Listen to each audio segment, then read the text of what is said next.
The St. James is a gift to the people of New Mexico. It's a 150-year-old historic hotel. It has gone through the frontier period of New Mexico history, and along with the Wild West or Old West period of New Mexico history up to present day. But its history is fascinating. It rivals Tombstone and other places in Old West lore. It just has never had the exposure that those places have had. Cimarron means wild and untamed in Spanish.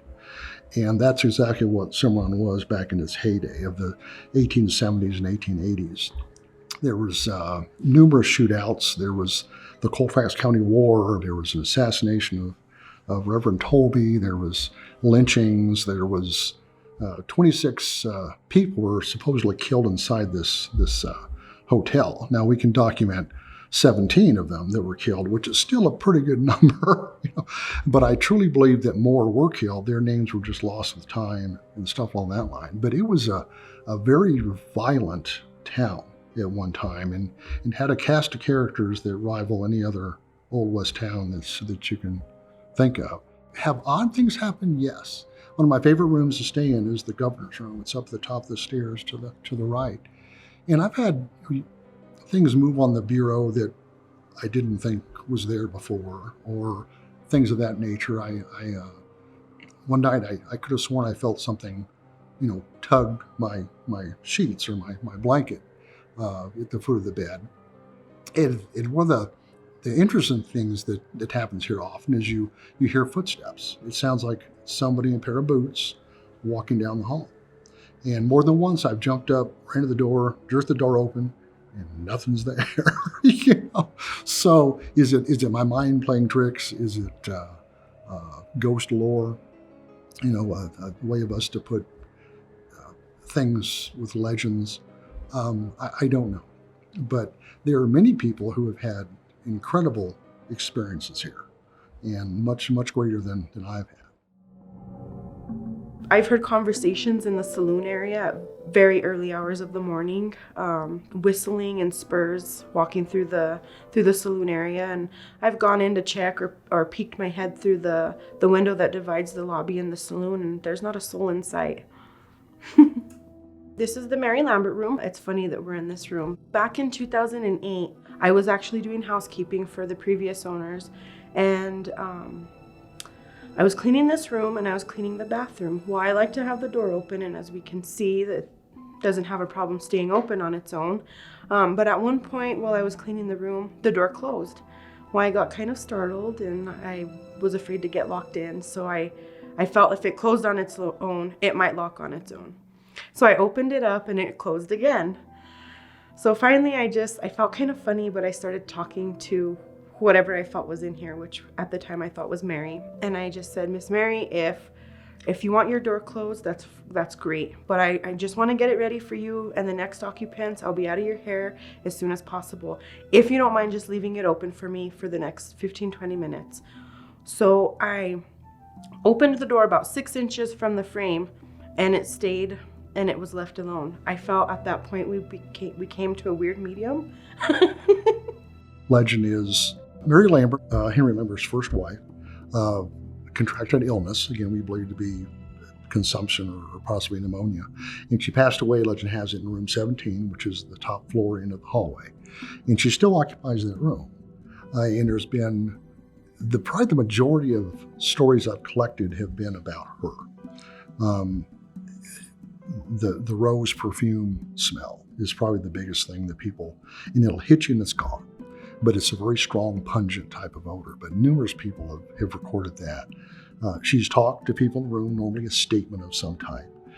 And she's seen in the room. She usually is at the foot of the bed, and she's very unassuming. She's a small, petite woman dressed in Victorian clothing, high collar, hair in a bun, kind of light brown hair. And she's very friendly, non-threatening. But sometimes she'll touch people's feet. And it's interesting the stories I've covered over that and the reaction that people have. Some are okay with it, some aren't, and some leave. But she's one of the resident spirits.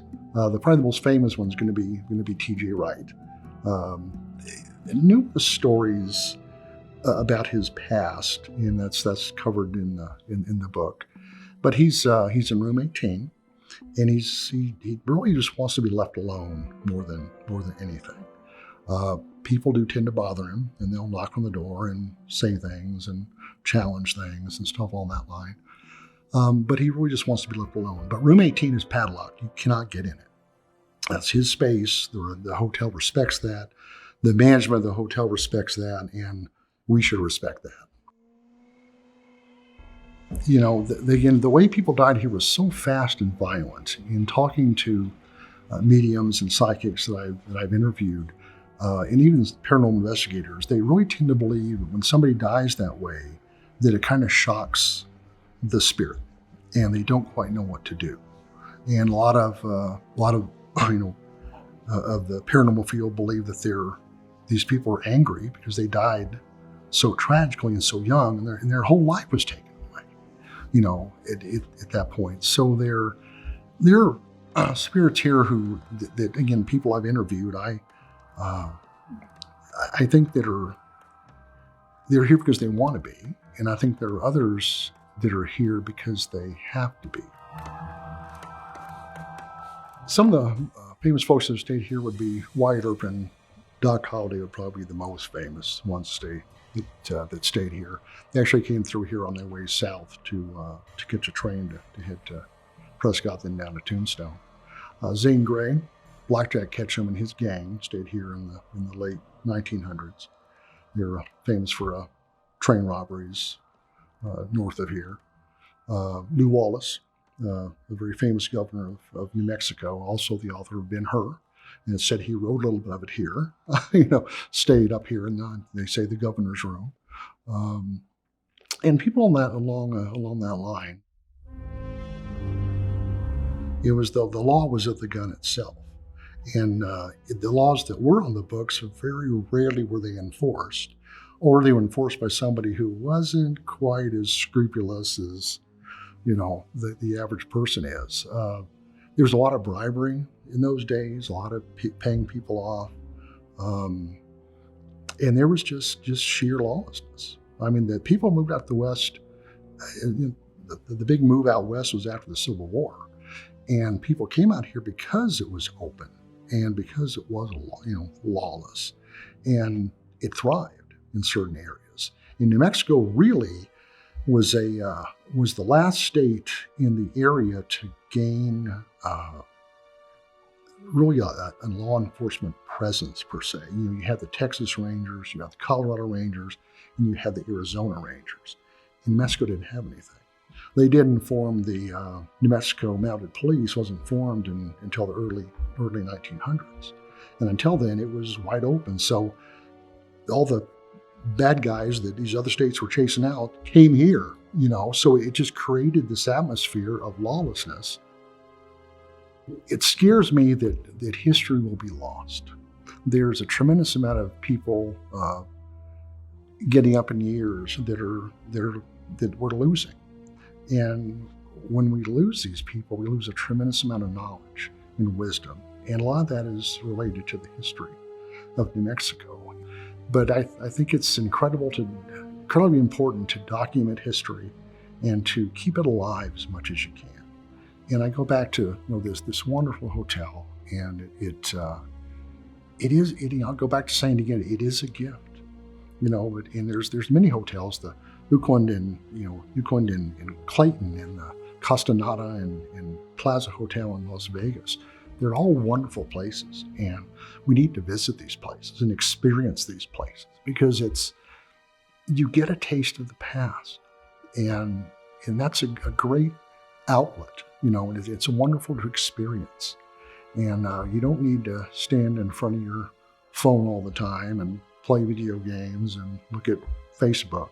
You can get out and explore, and if I learned nothing else, New Mexico is the place to get out and explore. You're only limited by how far you want to go.